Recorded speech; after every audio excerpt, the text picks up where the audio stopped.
Boa noite a todos. Primeiramente, gostaria de agradecer ao Criador por essa oportunidade, agradecer a todos os envolvidos. Partiremos para uma noite de estudo especial, onde trataremos a continuidade e o final do capítulo da criação, do Livro dos Espíritos, de 1857. Paramos na questão 59, que na verdade não é uma questão, e sim uma explicação, uma conclusão, proferida por Allan Kardec, embasado na anterioridade do capítulo. Então, todos os temas ali propostos, tudo que está colocado e inserido nesta questão, vai de encontro com a importância da interpretação da criação. E neste ponto em específico, falaremos sobre a Bíblia, falaremos sobre as Escrituras Sagradas, falaremos sobre tudo aquilo que envolve as alegorias bíblicas versus as realidades científicas. Antes de iniciarmos, gostaria de deixar claro que não temos absolutamente nada contra as Escrituras Sagradas, ao contrário, valorizamos muito a Bíblia. Acreditamos piamente que, na verdade, a interpretação humana é que é falha sobre as alegorias, sobre os ditados. Existe um exacerbo na compreensão de fatos e na compreensão daquilo que gostaria e poderia ser dito. Quando falamos em datar algo, ainda nos dias atuais, em 2023, o ser humano tem muita dificuldade. Apesar de ter aprimorado a sua técnica científica, ainda tem dificuldade de datar fósseis, por exemplo. Então, imagina como não era em épocas bíblicas. Estamos falando de 2023 anos atrás. Por esse motivo, que o Espiritismo defendeu, defende e sempre defenderá o acompanhamento científico.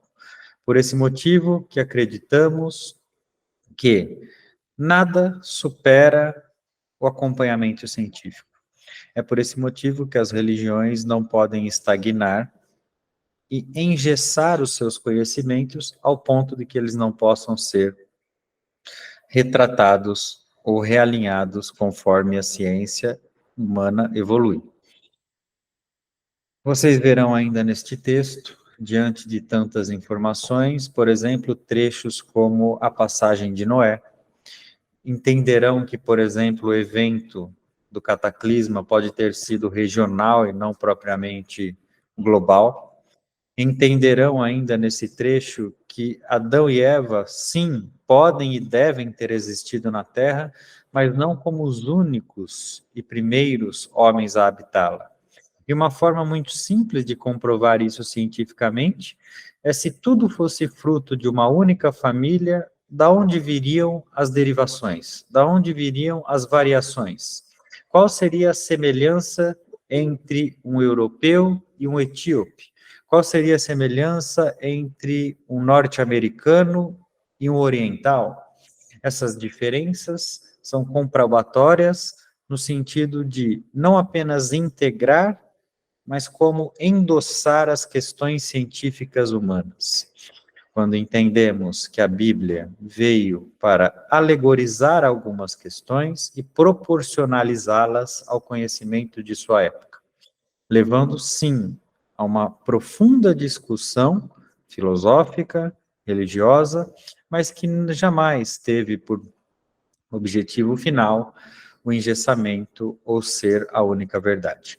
Da mesma forma que a Bíblia anteriormente foi muitas vezes retratada em questões como o movimento da Terra, em questões como a Terra ser plana, em questões como a Terra ser o único planeta no universo, ela continuará sendo conforme a ciência evolui em diversos outros aspectos.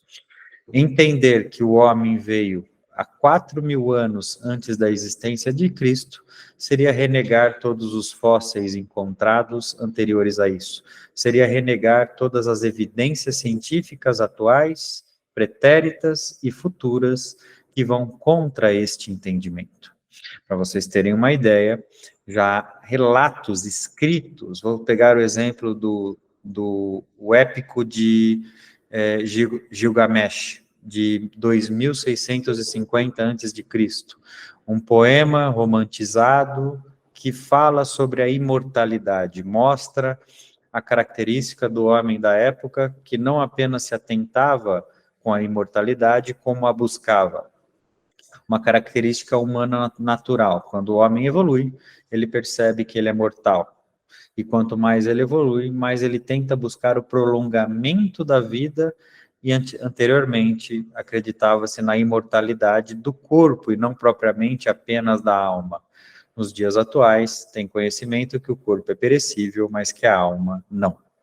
Então, todos esses entendimentos teremos nas boas considerações de Hippolyte Léon Denisard Rivail, que coloca com muita categoria, com muita ciência, com muita comprovação, aquilo que veio destinado a dizer. E quando coloca isso sobre as escrituras sagradas, quando coloca isso sobre a Bíblia, categoricamente já está colocando isso sobre o Espiritismo, por consequência. Da mesma forma que as escrituras sagradas, que a Torá, que a Bíblia, que o Alcorão, foram retratados ao decorrer do tempo, o Espiritismo não só deve ser, como sempre será. E isso endossa a existência de uma nova obra, como o Livro dos Espíritos, a obra interminável, endossa a existência de todas as outras que virão, endossa a existência de todas as obras contemporâneas pós-obras básicas. É por esse motivo que, se um dia a religião não acompanhar a ciência, o meu conselho é muito parecido com o de Kardec, sigam a ciência e abandonem a religião. Até porque religião que se preza não estagna, e sim leva à reflexão eterna, à mutação e à compreensão que o único imutável na existência é Deus. Pode soltar o texto. Tema 6. Considerações e concordâncias bíblicas referentes à criação. Questão 59. Os povos fizeram ideias bastante divergentes sobre a criação segundo o grau de seus conhecimentos. A razão apoiada na ciência reconheceu a inverossimilhança de algumas teorias. Aqui os espíritos nos oferecem confirma a opinião há muito admitida pelos homens mais esclarecidos. A objeção que se pode fazer a essa teoria é a de estar em contradição com os textos dos livros sagrados. Mas um exame sério nos leva a reconhecer que essa contradição é mais aparente que real, resultante da interpolação dada a passagens que, em geral, só possuíam sentido alegórico. A questão do primeiro homem, na pessoa de Adão, como único tronco da humanidade, não é a única sobre a qual as crenças religiosas têm de modificar-se. O movimento da Terra parecia em determinada época tão contrário aos textos sagrados que não há formas de perseguição a que essa teoria não tenha dado pretexto.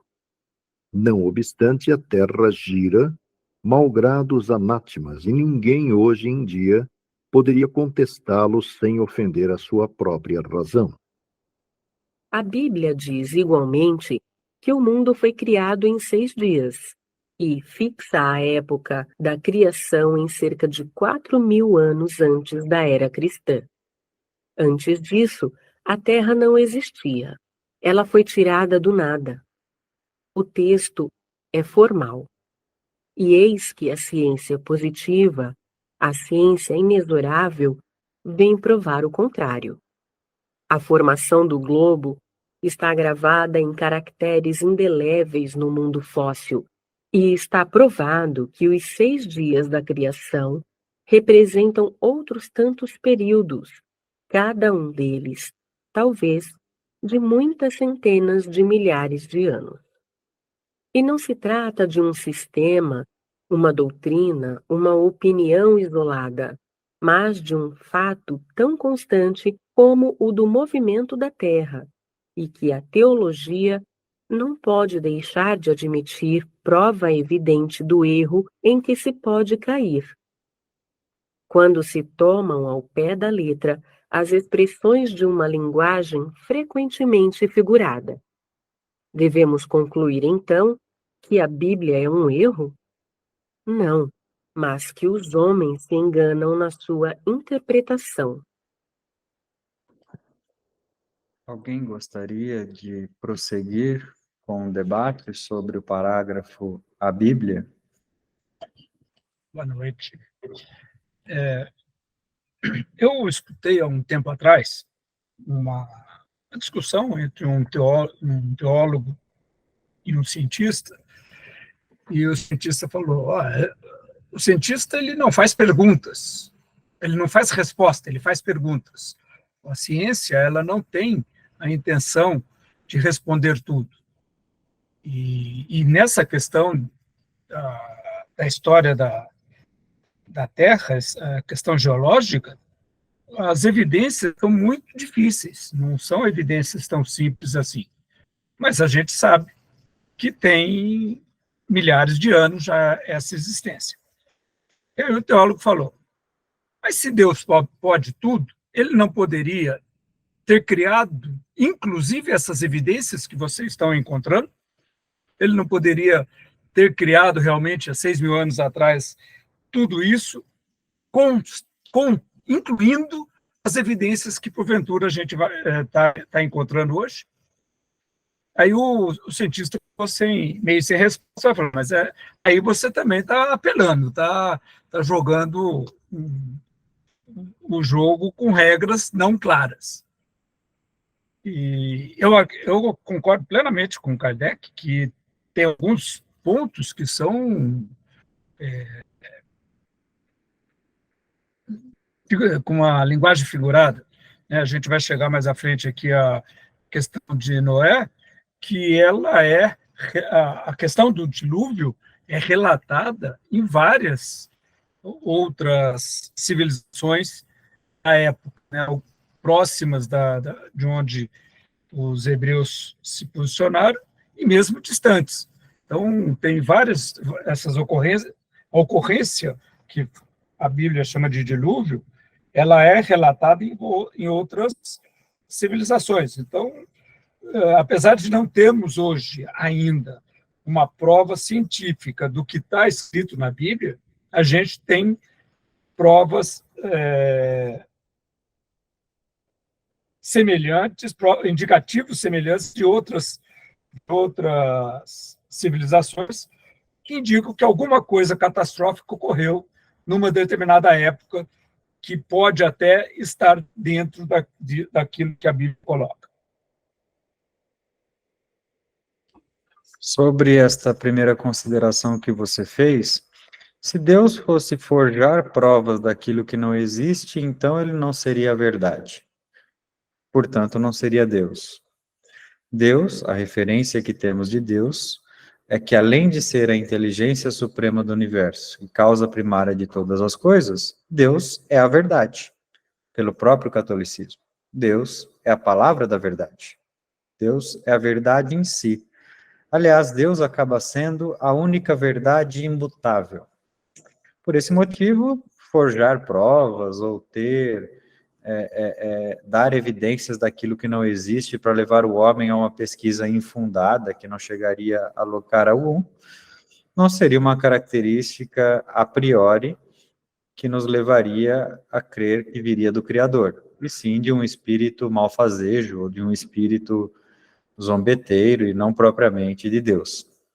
Por esse motivo, talvez esse cientista questionado, justamente por ser cientista e pensar de uma forma racional e técnica, não tenha visto que o próprio teólogo está tentando defender a imutabilidade da Bíblia, e não propriamente de Deus.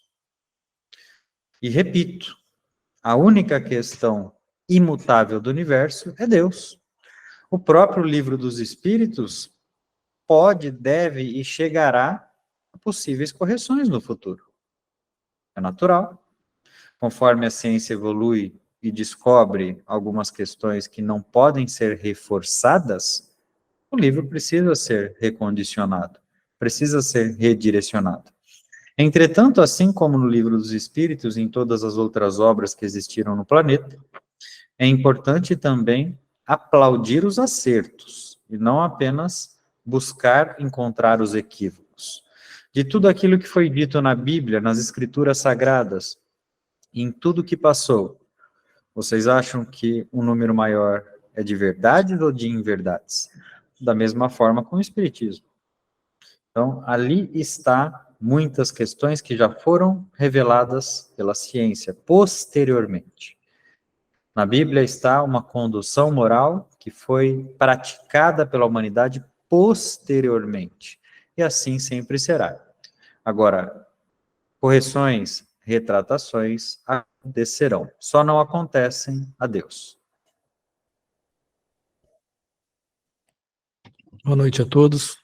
Meu irmão, eu gostaria de entender sobre a construção do mundo em 6 dias. Poderia explicar melhor para que a gente possa ter melhor entendimento? Sim. A Bíblia defende que o mundo foi criado em 6 dias, de 6 a 7 dias. No 7º dia nasceu o mundo. Entretanto, a ciência desmistifica essa questão com as eras existentes, com centenas, milhões de anos anteriores à existência de Cristo. Então, quando você estuda a geologia terrestre, você percebe que a Terra passou por períodos, por cataclismas, por extinções anteriores à data de fundação bíblica. E que essa criação não ocorreu em 6 dias, ocorreu em um tempo indeterminado, passando por diversas eras. As próprias camadas da crosta terrestre comprovam isso de forma científica.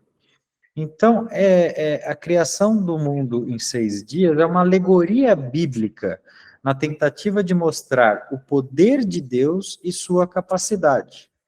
É uma alegoria bíblica na tentativa de mostrar que Deus tudo pode e que talvez todos esses centenas de milhares de anos, para Deus não bastou de 6 dias, né? Então, é uma questão, é uma explicação intrínseca sobre a diferença do tempo, a diferença temporal entre Deus e o homem.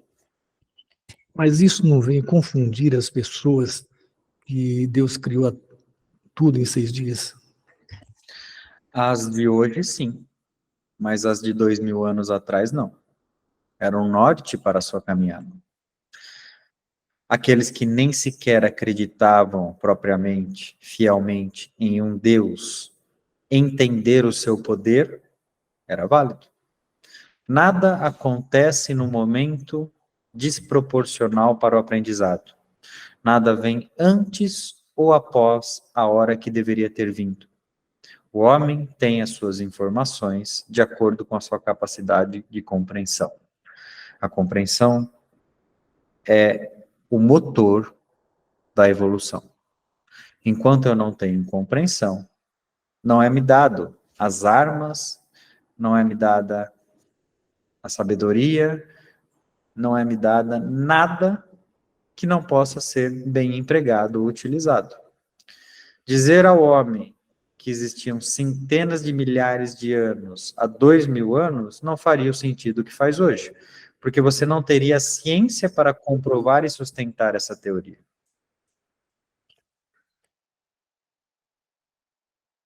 Boa noite. Meu irmão, como que a Bíblia nasceu, como que eram feitos os registros, como que isso aconteceu para chegar até nosso tempo como ela é? A Bíblia não é uma obra escrita por um homem só.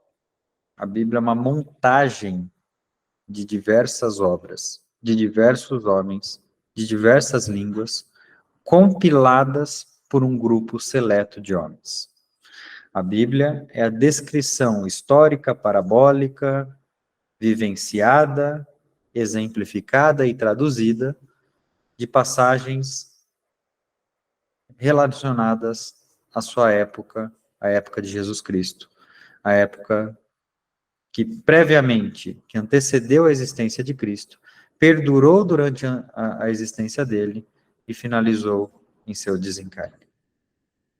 Inclusive, a Bíblia vai posterior a isso. Ela leva a existência do homem após a vida de Cristo. A Bíblia, no fundo, ela acaba sendo um ato de descrição da transformação crística no plano terrestre. A Bíblia é a bibliografia de Jesus Cristo, assim como aquilo que o antecedeu e aquilo que foi posterior a ele. Toda a referência é Jesus Cristo, antes e depois. Quando falamos em Antigo Testamento, estamos falando das escrituras judaicas, né, que vêm voltadas em torno de Moisés. E quando falamos do Novo Testamento, estamos falando das escrituras voltadas em torno de Cristo. Mas a finalidade da Bíblia para os cristãos é justamente entender a história de Cristo a ponto de poder copiá-la, praticá-la, aprender com ela, exemplificá-la. Entretanto, por terem colocado Jesus Cristo em um enorme pedestal de intocabilidade, por terem distanciado Jesus Cristo da proximidade da sua existência, colocam a Bíblia como imutável. Então, tudo que ali está escrito deve ser pregado e praticado ao pé da letra. Mas, na verdade, acaba sendo pregado e praticado de acordo com a conveniência. Porque se praticassem ao pé da letra, não conseguiriam existir no mundo contemporâneo. As incoerências morais, éticas e temporais bíblicas de 2000 anos atrás não são aplicáveis a uma atualidade. Então, eu posso ler na Bíblia que eu não devo deixar cortar meu cabelo. Eu posso ler na Bíblia que eu não devo, por exemplo, que eu devo pagar o dízimo. Eu posso ler na Bíblia que eu devo ter várias esposas. Depende da forma que eu interpreto.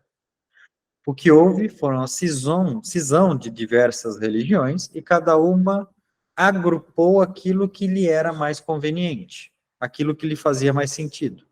É por esse motivo que nós temos diante da Bíblia tantas religiões diferentes, cada uma seguindo uma parte dela, e nenhuma seguindo ela em sua plenitude. Sobre as alegorias constantes da Bíblia, né, e em diversos trechos, é o que mais encontramos, houve uma época em que eu não entendia o porquê da forma alegórica. E hoje eu até agradeço que, assim, que a Bíblia, para mim, é de uma forma escrita, assim, em sentido figurado, alegoria, porque isso puxa pelo estudo. Isso daí faz com que a gente se movimente. E, assim, quem já teve oportunidade, eu acho, de dar uma lida, estudar as parábolas de Jesus, nunca mais as esquece. Justamente por isso, porque a cada vez que nós lemos, nós descobrimos alguma coisa diferente. E se fosse numa linguagem direta, eu acredito que seria o que está dito e ponto final. A alegoria não apenas desenvolve a capacidade de interpretação humana, como concede ao homem a sua principal faculdade, a prioridade do livre-arbítrio. O fato de ser alegórico me dá a margem da interpretação e da ação pelos meus próprios conceitos. Agora, vamos entender que o fato da Bíblia ter, sim, diversas interpretações não diminui a sua importância. Assim como o fato de Deus não ter criado o mundo em 6 dias, não diminui o seu poder, não diminui a sua grandeza. Você acha que Deus é menos importante ou menos soberano por ter criado ou permitido que a ciência pudesse desenvolver por si só? Que ela pudesse caminhar com as próprias pernas? Que as eras pudessem levar a uma condição perfeita para a proliferação da vida? Que os animais não fossem os mesmos da arca? Que a extinção talvez não tenha acontecido com a anterioridade da raça humana, mas sim com dinossauros, por exemplo, como a ciência moderna trouxe? Isso não tira o poder e a grandeza de Deus. Aos meus olhos, pelo contrário. amplifica a sua grandeza, porque mostra que Deus é tão sábio e tão poderoso, tão soberano, que consegue orquestrar a naturalidade do desenvolvimento científico.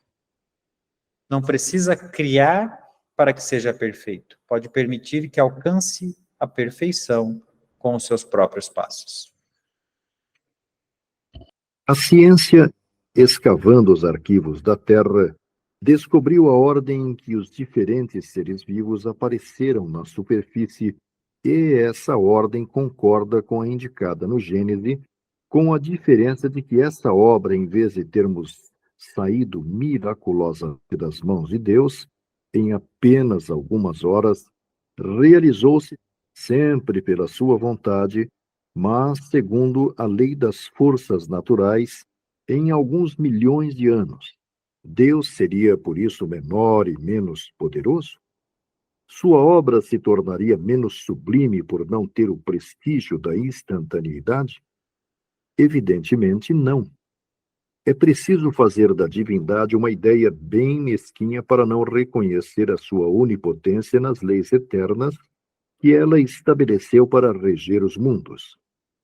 A ciência, longe de diminuir a obra divina, nula mostra sob um aspecto mais grandioso e mais conforme com as noções que temos do poder e da majestade de Deus, pelo fato mesmo de ter ela se realizado sem derrogar as leis da natureza.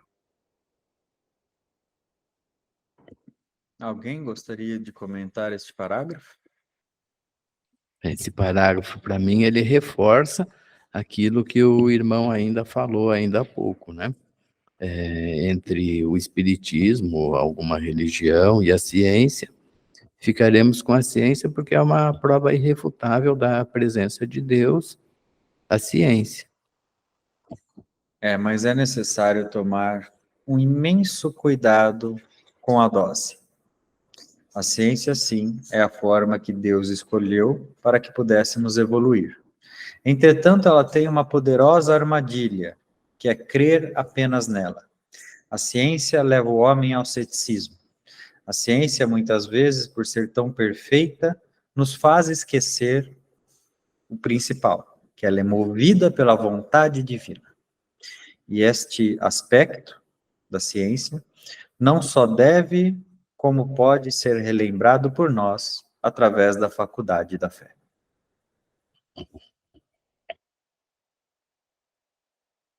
A ciência, de acordo neste ponto com Moisés, coloca o homem por último na ordem da criação dos seres vivos. Moisés, porém, coloca o dilúvio universal no ano 1654 da formação do mundo, enquanto a geologia nos mostra o grande cataclismo como anterior à aparição do homem, tendo em vista que até agora não se encontra nas camadas primitivas nenhum traço da sua presença, nem da presença dos animais que, sob o ponto de vista físico, são da sua mesma categoria. Mas nada prova que isso seja impossível. Várias descobertas já lançaram dúvidas a respeito, podendo acontecer, portanto, que de um momento para outro se adquira a certeza material da anterioridade da raça humana. E então se reconhecerá que, nesse ponto, como em outros, o texto bíblico é figurado. Este pequeno trecho também precisa ser recondicionado. A ciência já descobriu que o homem tem uma origem símia, né?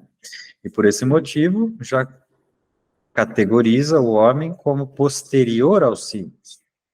Se a origem é símia, os símios vieram antes.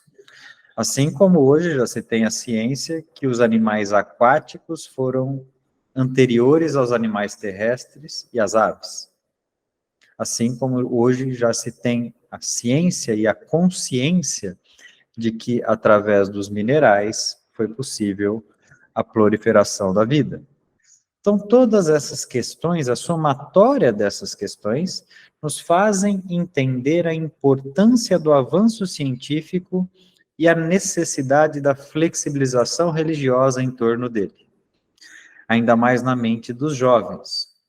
Hoje na Terra, vocês podem perceber jovens que não apenas categorizam e concordam com as questões científicas, como as sustentam e a fomentam. Entretanto, é de nossa responsabilidade sermos flexíveis e atualizados para trazermos os jovens não apenas a racionalizar a fé, como a acompanhar a ciência diante de suas crenças, mas sem perder a onipresença e a soberania de Deus.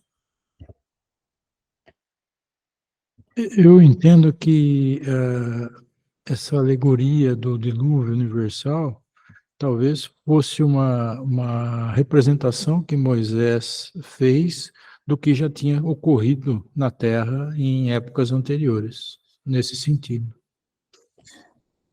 A minha compreensão é um pouco discrepante dessa, no sentido de algo mais regional, né? E quando falamos regional, estamos falando, por exemplo, de um maremoto, que pode ter acontecido em algumas regiões, e que não afetou, obviamente, o planeta todo. Entretanto, para aqueles que viviam em uma era não globalizada, pode ter, sim, gerado uma impressão de magnitude global, né? Eles não tinham a capacidade de plugar seus aparelhos digitais e ver o que estava acontecendo do outro lado do planeta. Aquele era o mundo deles. Então, imagine a dimensão. Estou falando apenas uma teoria do que pode ter acontecido, né? Pois não, irmão? O que a gente pode comentar, o senhor pode comentar, a respeito dessa ciência mais nova, principalmente a parte de antropologia, que se não foi encontrado alguma coisa, alguma evidência, é sinal que não ocorreu aqui. Então, hoje, o posicionamento de muitos cientistas é no sentido, se não tem evidência, não ocorreu. E o texto aqui, eu acho que ele é bem claro nesse sentido. O fato de não ter a evidência não quer dizer que não tenha ocorrido. Aquela evidência não foi encontrada ainda. O que a gente pode pensar a respeito dessa ciência que está hoje muito em voga? Eu não vejo o texto claro em relação a isso. Eu vejo o texto cauteloso em relação de ser desmentido no futuro, né?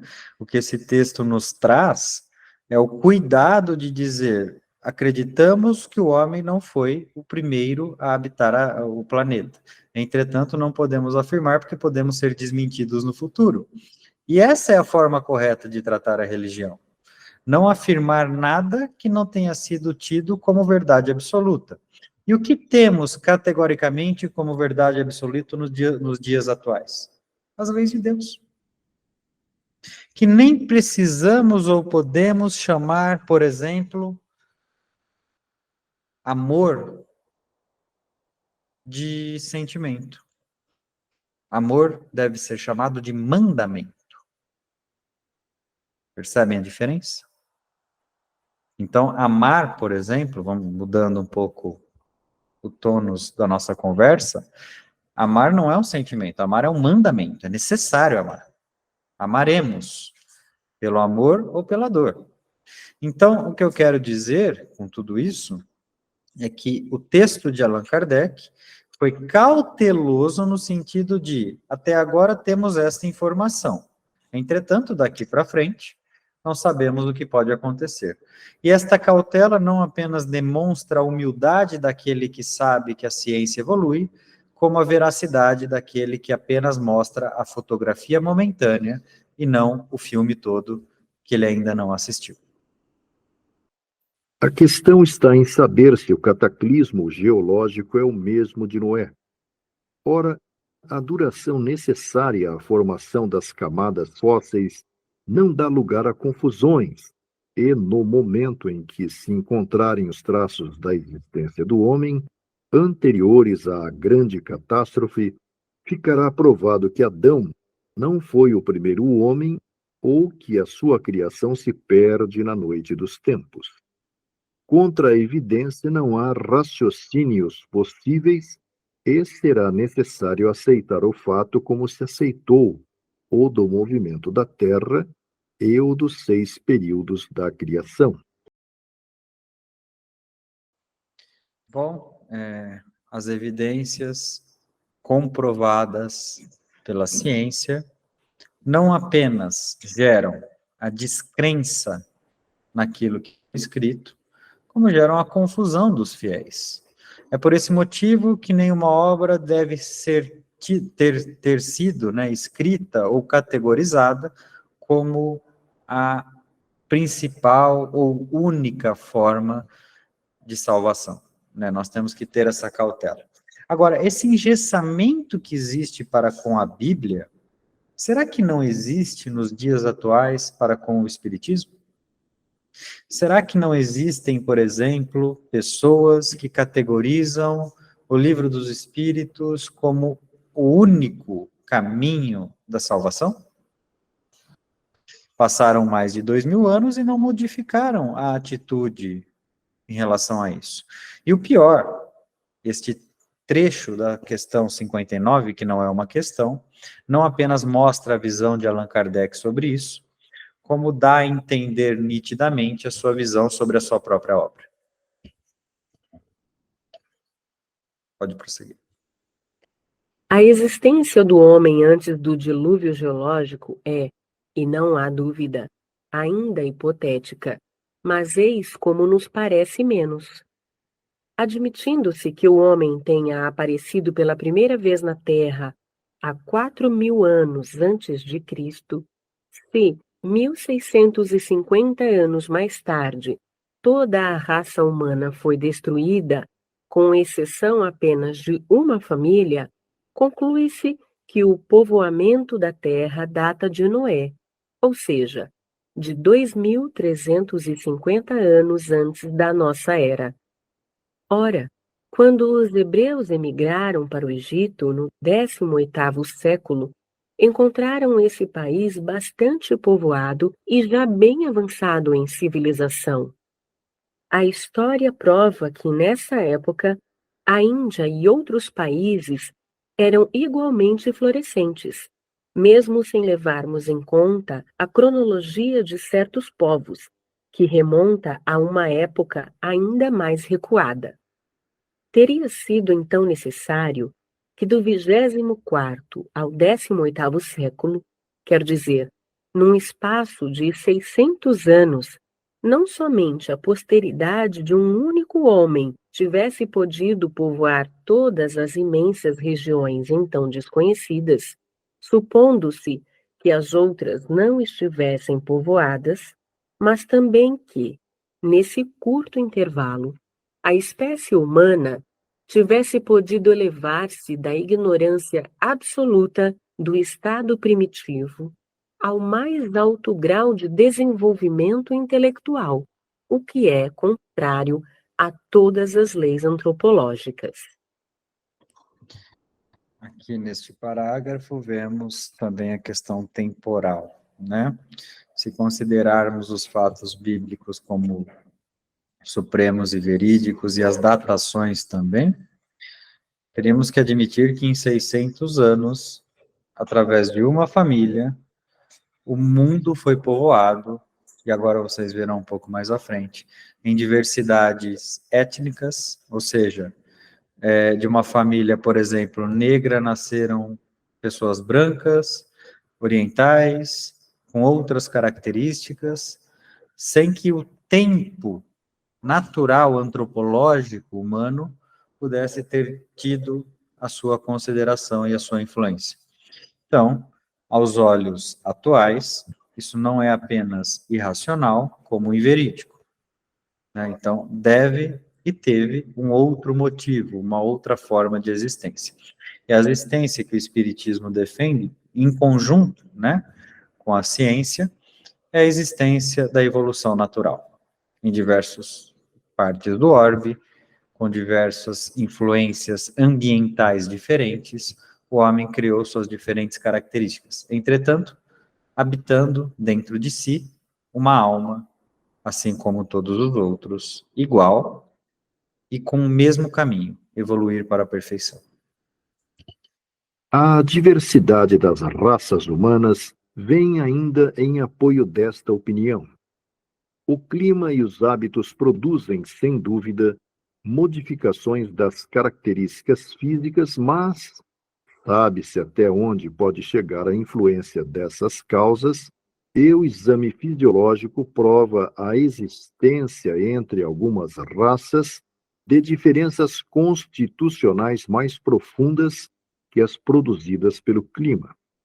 O cruzamento de raças produz os tipos intermediários, tende a superar os caracteres extremos, mas não cria estes, produzindo apenas as variedades.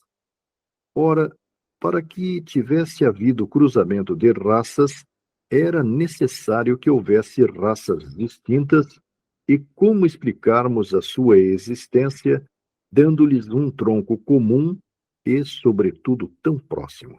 Como admitir que, em alguns séculos, certos descendentes de Noé se tivessem transformado a ponto de produzirem a raça etiópica, por exemplo? Uma tal metamorfose não é mais admissível que a hipótese de um tronco comum para o lobo e a ovelha, o elefante e o pulgão, a ave e o peixe. Ainda uma vez, nada poderia prevalecer contra a evidência dos fatos. A vantagem do Espiritismo ter surgido na humanidade em meados de 1850 faz com que ele tivesse uma vantagem científica sobre as religiões e doutrinas anteriores. Então, é natural que ele dê mais informações, que ele faça críticas sobre as obras previamente constituídas, assim como ele também deve sujeitar as críticas futuras, né, as que virão com o avanço científico. Então, aquele que chega primeiro não necessariamente mantém ou garante a sua verdade eternamente. Garantirá a verdade aquele que entender que, da mesma forma que a ciência avança, as religiões devem acompanhar essa mudança. Isso é muito claro. Essa questão da diferença étnica das raças, as diferenças de características humanas, nos mostra a pluralidade da existência em diversas partes do mesmo orbe, o não apenas a não apenas influência pelo meio vivido, mas também as diferentes origens da criação física. Entretanto, isso não significa da criação espiritual, né? Nós temos que sempre discriminar a questão alma da questão corpo. Pois não. A humildade continua sendo sempre essencial, né? Sem a humildade, você não consegue evoluir, né? Você pode chegar a certo ponto de evolução, mas se você não despertar a humildade, você acreditará ter todas as respostas, enquanto nem sequer tem todas as perguntas.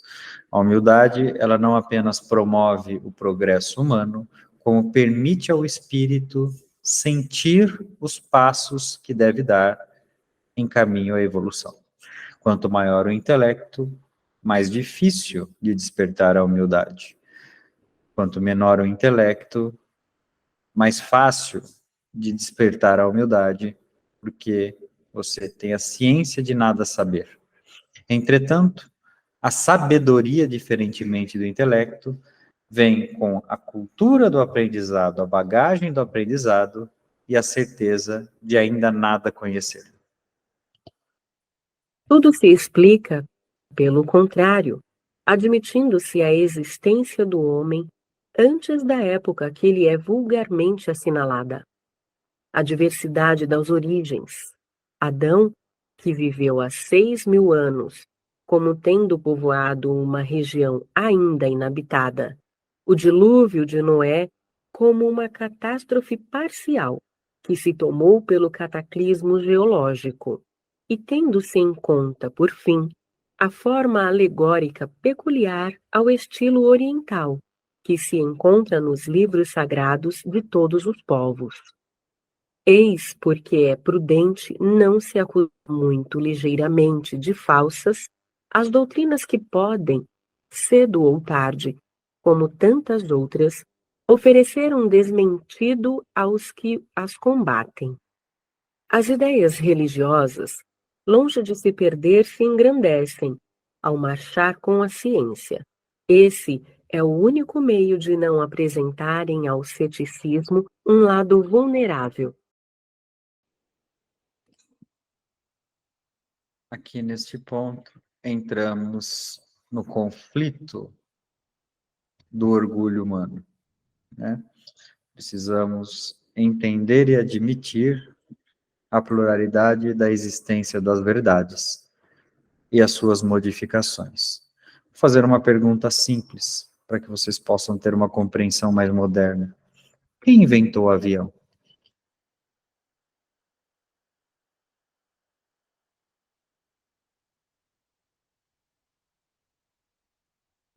Bom, foi várias pesquisas, várias pessoas, né? Mas nós entendemos que foi o Santos Dumont. Há quem diga que foram os irmãos Wright.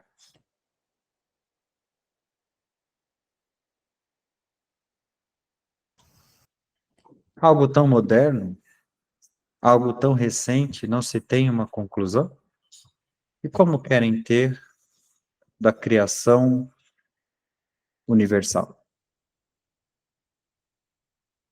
Tudo na vida não é apenas uma verdade parcial, como um ponto de vista diferente. Se eu olhar de cima de um monte, a árvore me parece pequena. Se eu olhar debaixo dela, ela me parece enorme. Cabe ao homem ter a humildade e a inteligência de compreender que o mundo e a existência é muito maior do que aquilo que os seus curtos olhos são capazes de enxergar. Desejo a todos uma boa noite. Muito obrigado pela cooperação. Fiquem com Deus.